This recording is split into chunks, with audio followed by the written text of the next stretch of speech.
हमारे साथ मुख्य अतिथि के रूप में मौजूद हैं मध्य प्रदेश के आम आदमी पार्टी के प्रदेश अध्यक्ष जी। आज हम उनसे कुछ राजनीतिक समीकरणों के बारे में चर्चा करेंगे। एक पब्लिक लाइव पर ये एक विशेष बातचीत आप देख रहे हैं सिर्फ, और आज हम चर्चा करते हैं सर से। सर, आपका पब्लिक लाइव चैनल में बहुत बहुत स्वागत है। बहुत बहुत धन्यवाद। सर, एक प्रमुख मुद्दा जो आज का है, ज्वलंत मुद्दा, ये है पंचायत चुनाव को लेकर 27% आरक्षण ओबीसी को लेकर चुनाव निरस्त कर दिए गए हैं, जबकि पूरी तैयारियां चुनाव की हो चुकी है। कुछ लोग प्रचार में भी लग चुके हैं। इसके लिए देखिए, मध्य प्रदेश के अंदर भारतीय जनता पार्टी और कांग्रेस मिलजुल कर खेल खेलती है। चाहे वो 2020 मार्च में एक सरकार गई और दूसरी सरकार आई, लोग बिके, तोड़े गए, खरीदे गए, उसको जनता ने देखा। प्रदेश की पिछले, चूँकि 2015 में पंचायतों के चुनाव हुए थे और 2020 में होने चाहिए थे, चलिए कोविड के चलते 2 साल थोड़ा आगे बढ़े, लेकिन इस बीच ऐसे मौके आए जब आपको चुनाव आप करा सकते थे। सरकार की मंशा नहीं, सरकार कारण क्या है सर मंशा नहीं होने का? मैं बता रहा हूँ, इस पे आ रहा हूँ। सरकार जिस तरीके से पर्दे के पीछे से ये मामले उठाती है कि भाई ओबीसी आरक्षण का मामला है, या कांग्रेस पार्टी उसको दिखावा करती है कि नहीं ऐसा नहीं, ऐसा है, तो कम से कम प्रदेश की जनता के बारे में इनको सोचना चाहिए, विचार करना चाहिए। कितने ही प्रत्याशी ऐसे हैं जिन्होंने पैसे खर्च किए, फॉर्म भरे, उन्होंने प्रचार प्रसार शुरू कर दिया था, लोगों का पैसा खर्च हुआ, परेशान हुए हैं लोग, यहाँ तक कि चुनाव आयोग का पैसा खर्च हुआ, मशीनरी लगाई गई है, ट्रेनिंग दी गई है। तो ऐसे में प्रदेश की जनता के टैक्स के पैसे से खिलवाड़ करने का काम ना तो शिवराज सिंह करें, ना उनकी सरकार करे, ना ही विपक्ष में बैठी कांग्रेस पार्टी करे।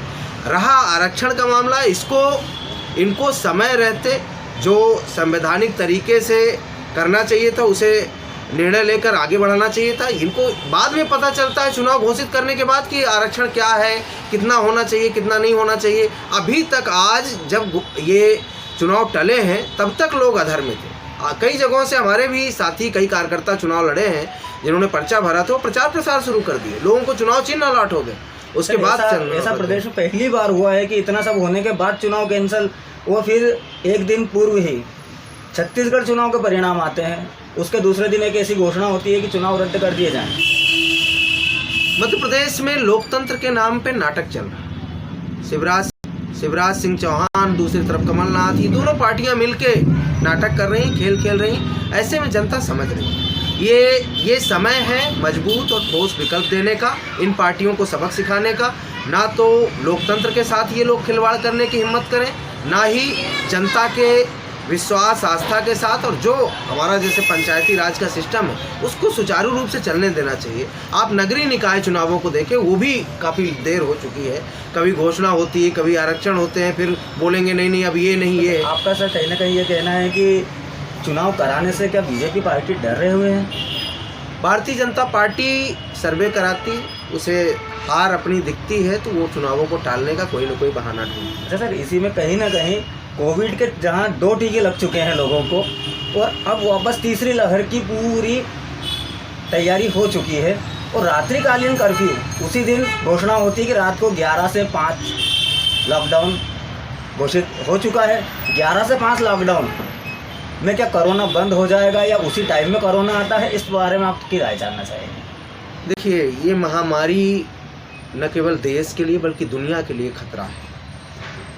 इसको सरकार को पूरी संजीदगी से काम करना चाहिए। इस पर आप जब तैयारी की बात करते हैं, पहला लॉकडाउन जनता ने देखा, दूसरी जो लहर थी, अपनों को कईयों ने खोया है। ऑक्सीजन से लोगों की जान गई है, ऑक्सीजन की कमी से यहाँ तक कि दवाइयाँ नहीं मिले, इलाज नहीं मिले।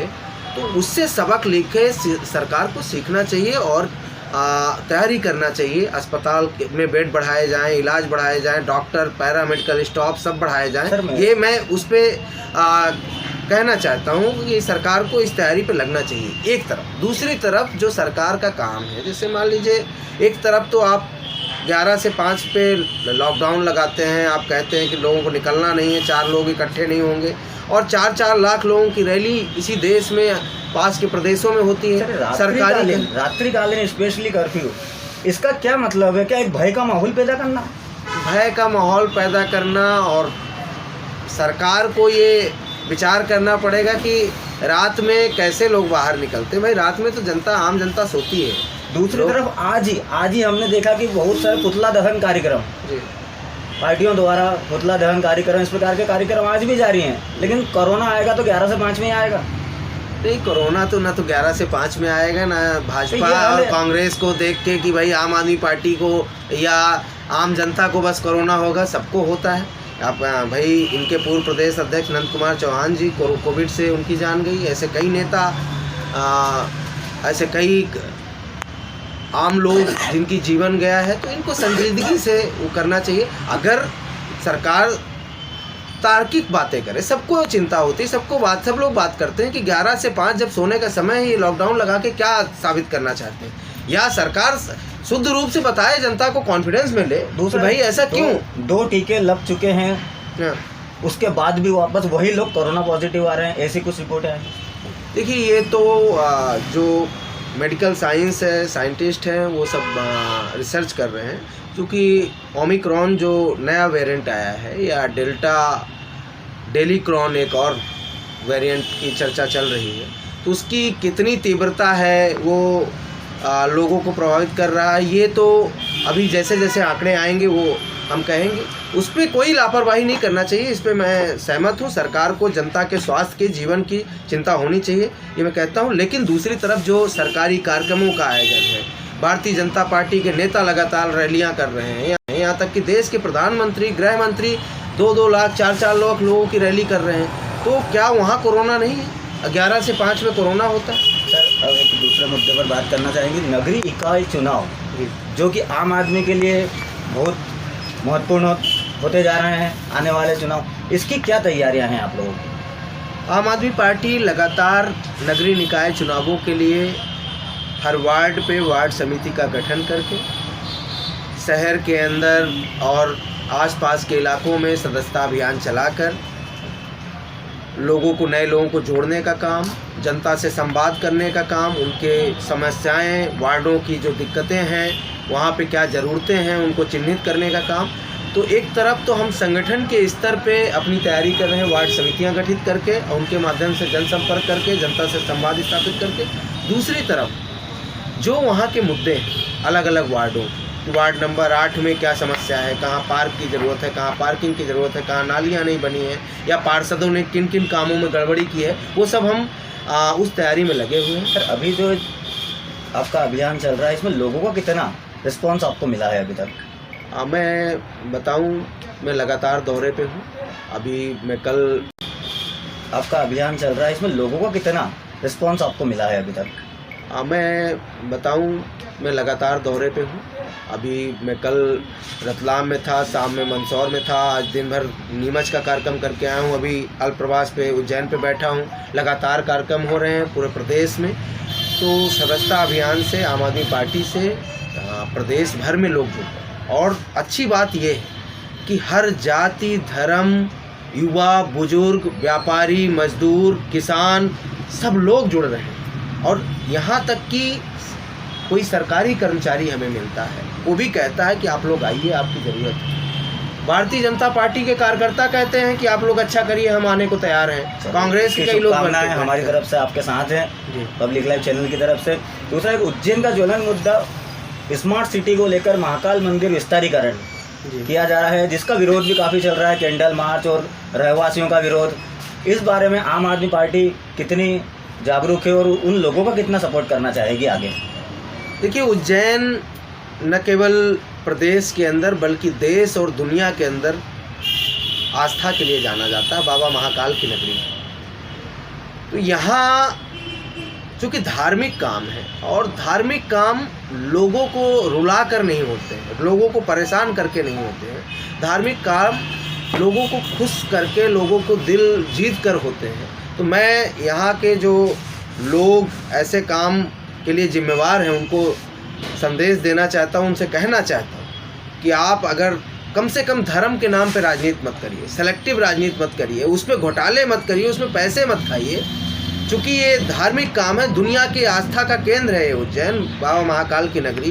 तो जो लोग हैं, अगर विस्तारीकरण होना है महाकाल मंदिर का, तो आसपास जो बस्तियां आ रही हैं, जिनकी दुकानें आ रही हैं, उनको पुनर्वास उनको प्रॉपर दे दीजिए।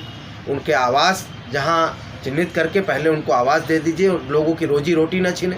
तो चूँकि हम कहते हैं हर इंसान में भगवान है, तो इंसान के दिल को रुलाकर भगवान को खुश नहीं किया जा सकता। तो कम से कम जिनका घर टूट रहा है, जिनकी दुकानें टूट रही हैं, रोजी रोटी छिन रही है, सिर से छत छिन रहा है, तो उनको पहले आवास दे दे, उनकी दुकान दे दे, वो व्यवस्था अल्टरनेटिव कर दे और उनको सबको शामिल करके ये विस्तारीकरण करें, तो बड़ा अच्छा लगेगा, सबको अच्छा लगेगा। उज्जैन में उद्योग धंधे पहले से नहीं है, कुछ नई चीज़ें जो प्रदेश के लिए आती है उसमें उज्जैन का नाम नहीं रहता। जैसे अभी मेडिकल कॉलेज जो पास में, उसमें उज्जैन का नाम नहीं था।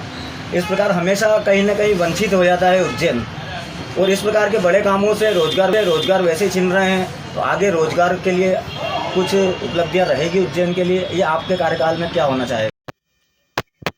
एक रोजगार के मुद्दे पे हम बात कर रहे हैं, उज्जैन के लिए रोजगार का क्या आगे रहेगा प्रारूप अगर इनकी सरकार आती है तो? देखिए, नियत अच्छी हो तो सब कुछ किया जा सकता है। सरकारों का जिस क्षेत्र की संभावनाएं हैं, ये उज्जैन नगरी में दुनिया भर के लोग आते हैं, तो यहाँ किस तरीके से जो पर्यटन को बढ़ावा दिया जा सकता है, उससे क्या रोजगार पैदा हो सकते हैं वो। दूसरी तरफ जो यहाँ खेती आसपास होती है, उससे रिलेटेड कौन से प्रोसेसिंग यूनिट डाले जा सकते हैं वो। प्रोसेसिंग यूनिट डालने के साथ साथ आप यहाँ ITI खोलिए, इंजीनियरिंग कॉलेज हैं, लोगों को ट्रेनिंग दीजिए यहाँ के युवाओं को, और उनको रोजगार दीजिए। अभी जो प्रदेश के लिए मेडिकल कॉलेज प्रस्तावित है उसमें से उज्जैन का नाम कट जाता है, कोई उद्योग धंधे आने वाले होते हैं उसमें से उज्जैन का नाम हमेशा कटता रहा है। ये पूर्व से अभी तक की उज्जैन की खासियत है। आगे अगर आपकी सरकार आती है तो आप कितना ऐसे प्रेफर करेंगे उज्जैन को आगे के लिए? मैं अपनी बात करने से पहले, जो सत्ता में लोग बैठे हैं, धर्म के नाम पे राजनीति करने का काम करते हैं, हर महीने दर्शन करने भी आते हैं, अगर उनको ये दिखाई नहीं देता कि उज्जैन में मेडिकल कॉलेज की ज़रूरत है, दुनिया का जाना माना शहर है, और यहाँ के लोगों को रोजी रोटी की भी आवश्यकता है, यहाँ के लोगों को इलाज की आवश्यकता है, तो वो कैसे लोग हैं, कैसी राजनीति कर रहे हैं, ये समझ सकते हैं। दूसरी बात, आम आदमी पार्टी तो उज्जैन में मेडिकल कॉलेज की भी बात करती है कि मेडिकल कॉलेज भी हों, यहाँ इंडस्ट्री भी लगे, लोगों को रोजगार भी लगे। साथ ही हम उस पैटर्न के लोग हैं कि हर मोहल्ला में मोहल्ला क्लिनिक खोलने वाले लोग हैं, हर सरकारी स्कूल को अच्छा करने वाले लोग हैं, ताकि गरीब हो अमीर हो कोई भी बच्चा हो उसको अच्छी शिक्षा, निःशुल्क शिक्षा मिल सके, हर मरीज व्यक्ति को इलाज मिल सके, जैसा दिल्ली में हमने किया, सबको पानी बिजली मिल सके, यहाँ पे सड़कें अच्छी हों, यहाँ साफ सफाई अच्छी हो। तो इस दिशा में हम लोग काम करने वाले लोग हैं। हमें मौका देके, अगर मौका मिलता है तो बिल्कुल हम दिखाएंगे कि हम कैसे काम करते हैं। हमने दिल्ली में मौका मिला तो करके दिखाया है। और जो हमेशा से रहा है शिप्रा नदी शुद्धिकरण, ये वर्षों से चला आ रहा है, करोड़ों रुपए पानी की तरह बहा दिए गए हैं, लेकिन शिप्रा नदी की हालत बिल्कुल जस की तस आज भी बनी हुई है। साधु संतों ने कुछ दिनों पहले एक धरना प्रदर्शन आंदोलन किया है, पूरी नदी की खोजबीन करने के लिए साधु संत सभी निकले हुए हैं कि गंदा पानी आता कहाँ से, उन्होंने देख भी लिया है, लेकिन इसका स्थायी हल कुछ नहीं है। 2016 के सिंहस्थ में एक बड़े पाइपों द्वारा खान नदी डाइवर्शन को लेकर करोड़ों रुपए की योजना बनाई गई थी। वो करोड़ों रुपए का प्रोजेक्ट आज तक कहाँ गया, कागजों में है या कहाँ गया आज तक नहीं पता। 2016 में ही कंप्लीट होने वाला था, आज भी बड़े बड़े पाइप रोडों पे पड़े हुए हैं और अब एक नई योजना की तैयारी है। क्या आप इसके आगे कुछ विचार करेंगे या कोई धरना आंदोलन आपका रहेगा? जी, ये मामला हम लोगों के बीच में आया है, हम लोग इसको समझ रहे हैं। देखिए, मैं ये कहना चाहता हूँ कि शिप्रा नदी तो मोक्षदायिनी नदी मानी जाती है। यहाँ जो लोग भी आते हैं, देश दुनिया भर से लोग आते हैं, सरकार में बैठे लोगों को इतना तो समझ होनी चाहिए, इतनी तो धर्म के प्रति, भगवान के प्रति, बाबा महाकाल के प्रति, माँ शिप्रा के प्रति इतनी आस्था होनी चाहिए कि जो पैसा अलॉट करें उसको वहाँ खर्च करें। आपने 2016 का उदाहरण दिया, सिंहस्थ के समय में भी कई ऐसे मामले आए, जो बजट था उससे काफ़ी ज़्यादा की चीज़ें खरीदी गई, उसमें घोटाले की बात आई है। तो इस पे हमारे पास कुछ कागज़ आए हैं और जो बाकी की चीज़ें आ जाएंगी इस मुद्दे को हम उठाएंगे। एक तरफ ये बात है, दूसरी तरफ देखिए क्या होता है कि हर शहर का एक मास्टर प्लान होता है। मास्टर प्लान पे ये तय होता है कि चूँकि ड्रेनेज सिस्टम होता है तो कहाँ पे इफ्लुएंट ट्रीटमेंट प्लांट लगाने की ज़रूरत है ताकि जो गंदा पानी आता है उसे ट्रीट किया जा सके, फिर नदी में छोड़ा जा सके। कहाँ कॉमन इफ्लुएंट ट्रीटमेंट प्लांट लगाने की ज़रूरत है। तो ये समझ के साथ अर्बन प्लानिंग एक सब्जेक्ट होता है, अर्बन डेवलपमेंट में आप पढ़ते हैं, मास्टर प्लान पे लिखा होगा इस जैन के मास्टर प्लान पे। तो इस तरीके के ऐसा नहीं कि कोई ये बहुत बड़ा एटॉमिक एनर्जी की साइंस है, नहीं समझ रहे हैं ये लोग, इसको किया जा सकता है, इसे तत्काल किया जा सकता है, साल भर के अंदर किया जा सकता है, लेकिन इनकी नीयत नहीं है। ये पैसा खाने पे विश्वास रखते हैं, नए टेंडर निकालेंगे, अपने लोगों को टेंडर देंगे, वो पैसा फिर से हजम कर जाएंगे, फिर नए टेंडर निकलेंगे। ये प्रक्रिया चल रही है, जनता का पैसा, यहाँ तक कि आस्था का पैसा कहाँ जा रहा है आप समझ सकते हैं। ये बहुत बड़ा टास्क नहीं है, ये आराम से किया जा सकता है।